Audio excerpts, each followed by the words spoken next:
মাদারীপুর জেলার রাজৈর উপজেলায় বিএনপির ৪৭তম প্রতিষ্ঠা বার্ষিকী পালিত হয়েছে। বঙ্গ টিভির স্টাফ রিপোর্টার মোহাম্মদ শাহাদাত হোসেনের তথ্য ও ভিডিও চিত্রে থাকছে বিস্তারিত।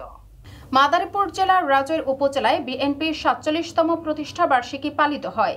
মাদারীপুর জেলা বিএনপি নেতা মিল্টন বৈদ্য এর সার্বিক তত্ত্বাবধানে হাজার হাজার নারী পুরুষ মিলিত হয়ে মাতুয়ার দল ঢাঙ্কার কাশি ঢোলের তালে তালে রাজৈর উপজেলার বিভিন্ন গুরুত্বপূর্ণ স্থান প্রদক্ষিণ করে রাজৈর বাজারের থানা মোড় হয়ে শানের পাড়ে এসে শেষ হয়।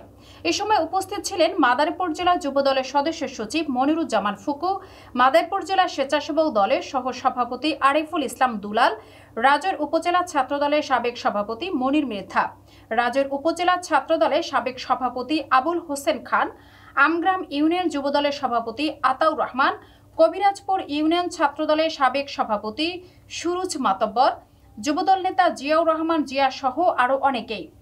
পাখি যেমন ঝাঁক বেঁধে উড়ে বেড়ায়, ঠিক তেমনই ভাবে রাজৈর উপজেলার প্রতিটি রাস্তায় ছিল বিএনপির যুবদল, ছাত্রদল, মহিলা দলের উপচে পড়া ভিড়।